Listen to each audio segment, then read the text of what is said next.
आज का हमारा टॉपिक है cell division. Cell division.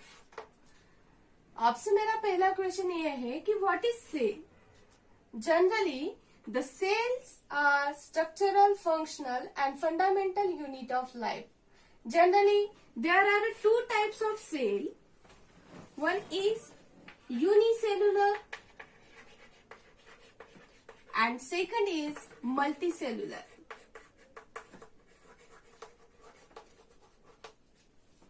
Okay, unicellular.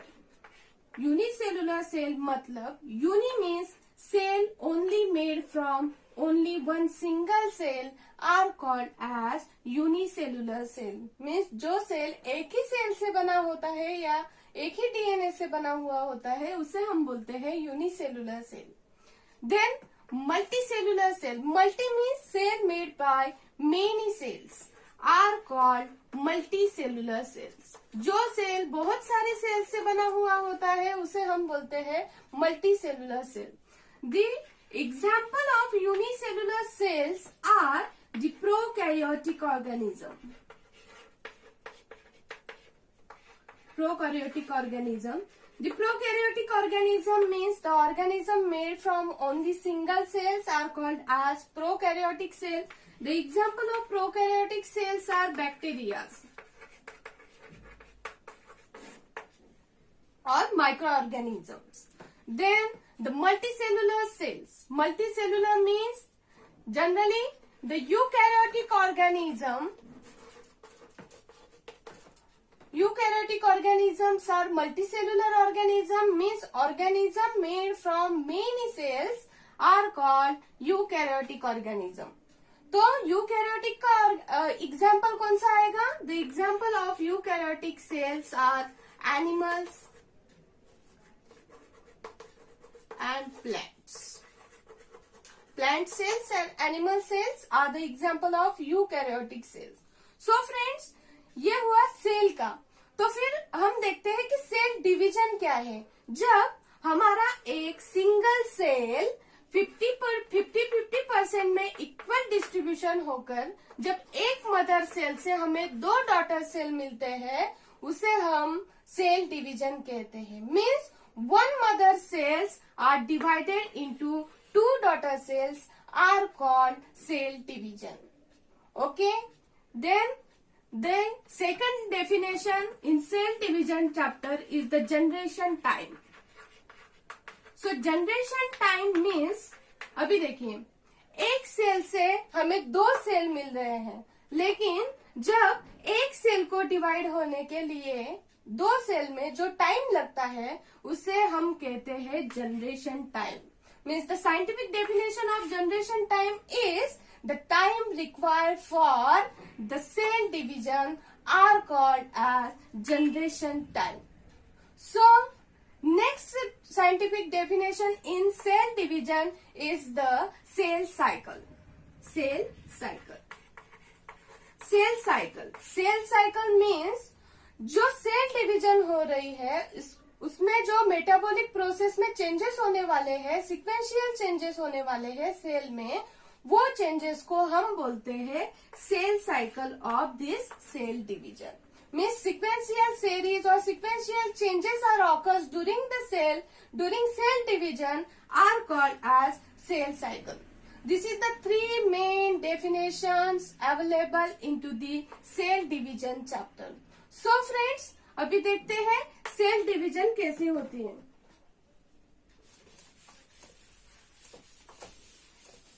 Generally, cell division are divided into two main steps.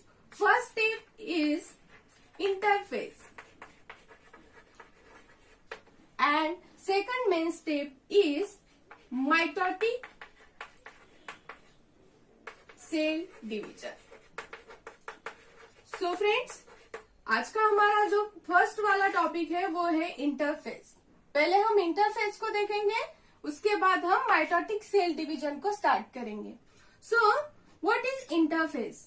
Interface का another name जो है उसे हम बोलते हैं preparatory phase. Preparatory phase.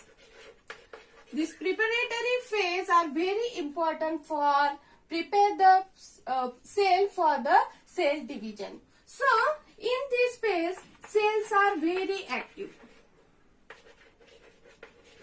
Cells are very active because the cells are prepare itself for the cell division. So preparatory phase, then interphase को और एक नेम है जिसे हम बोलते हैं this are the resting phase. Resting phase and this phase are very important for the preparation of cell for the cell division. Then जो interphase है, generally this interphase are divided into 3 main phases.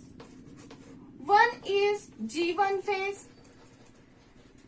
S phase and G2 phase. G1 phase, S phase and G2 phase are the 3 main steps or the phases available into the interphase. Then our first phase is G1 phase. G1 phase. अभी देखिए friends, बहुत ही simple है. G1 phase means G is stand for growth. So the G1 phase means growth phase number 1. This growth phase number 1 phase is very important for the preparation of enzymes and proteins required for the synthesis of DNA molecule. DNA का synthesise करने के लिए हमें जो proteins and enzyme लगने वाले हैं उसका सिंथेसिस ग्रोथ फेज नंबर 1 में होता है. This phase are also called as post mitotic gap cells. Post mitotic gap cells. These phase are characterized for G0 phase. These phase are very important for proliferation of cell. Proliferations are take place during this phase. Proliferation means excessive growth of any cell in our body. When the G0 phase are completed, the cells are re-enter into the G1 phase and it's transfer into the S phase. Okay? When the G1 phase are started, then the cells are re-enter into the S phase. S phase में आ जाते हैं. उसके बाद देखिए friends, S phase start होता है. S phase. अभी S phase क्या है? S means the synthesis. S is stand for the synthesis.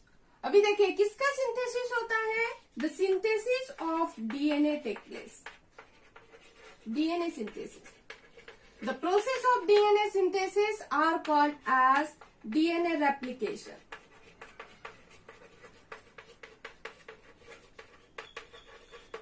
DNA replication क्या है? ये मैंने आपको मेरे पहले लेक्चर में बताया है कि जब डीएनए के एक कॉपी से हमें डीएनए की डुप्लीकेट कॉपीज मिल जाती है, उसे हम कहते हैं डीएनए का रेप्लिकेशन हुआ है, डीएनए का सिंथेसिस हुआ है.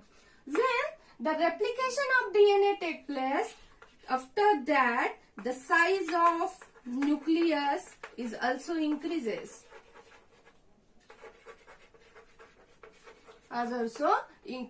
Because एक ही डीएनए था हमारे सेल में, तो साइज न्यूक्लियस का छोटा था. जब 2 डीएनए का सिंथेसिस हो जाएगा तो न्यूक्लियस का साइज भी बढ़ जाएगा. So size of nucleus are increases. Then the S phase is very important for the S phase is characterized for the synthesis of histone proteins.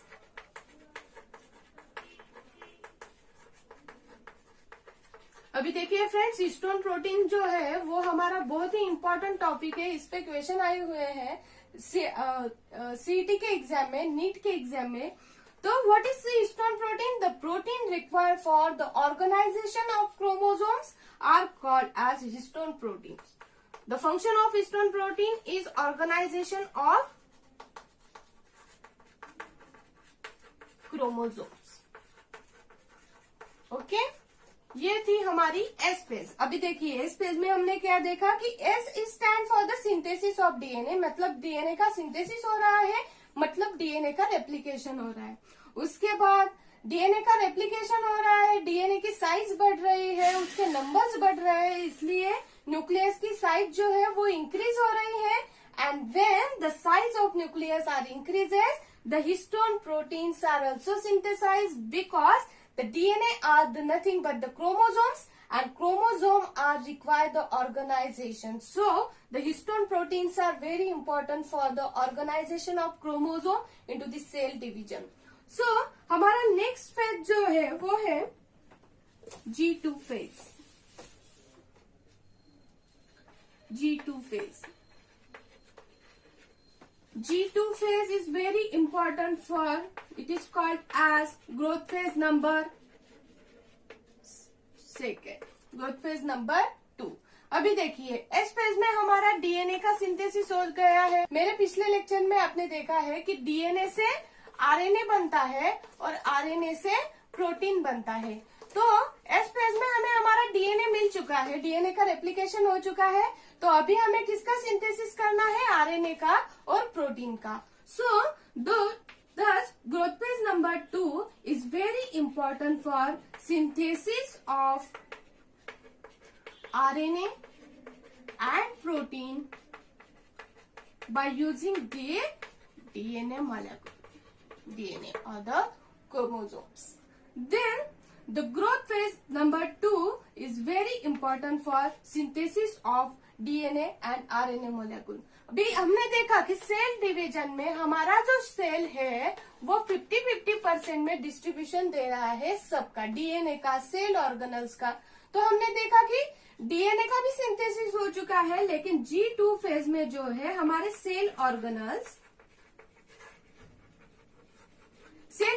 जो है मतलब एंडोप्लाज्मिक रेटिकुलम है, माइटोकॉन्ड्रिया है, और ओके तो माइटोकॉन्ड्रिया और एंडोप्लाज्मिक रेटिकुलम है, और कोई भी जो सेल ऑर्गेनल्स है उसका डुप्लीकेशन हमें G2 फेज में देखने को मिलता है।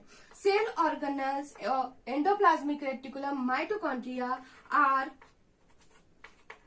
duplicated in this phase. Okay friends, so ये थी हमारी G2 फेज जो सेल डिवीजन में इंटरफेज की लास्ट वाली फेज होती है। सो फ्रेंड हमने कितनी फेजेस देखी, इंटरफेज में हमें 3 फेजेस देखनी थी। कौन सी, G1 phase, S phase and G2 phase. G1 phase का कैरेक्टराइजेशन है कि वो एंजाइम और प्रोटीन को सिंथेसिस करती है जो डीएनए के रेप्लिकेशन के लिए हमें लगने वाले हैं, और एस फेज जो है वो है सिंथेसिस ऑफ डीएनए, डीएनए का रेप्लिकेशन करती है, न्यूक्लियस को डुप्लीकेट करती है, और G2 फेज जो है वो है synthesis of RNA and protein by using the DNA and the cell organelles are duplicated into the G2 phase. ये थी हमारी इंटरफेज। सो फ्रेंड्स, अगली जो फेज है हमारी वो है माइटोटिक सेल डिवीजन। उसमें हमें 2 फेजेस देखनी है, वो है माइटोसिस और मियोसिस। वो देखने के लिए आप मेरा अगला वाला लेक्चर जरूर देखिएगा, और अगर मेरी वीडियो आपको पसंद आई हो तो लाइक जरूर कीजिएगा। Thank you.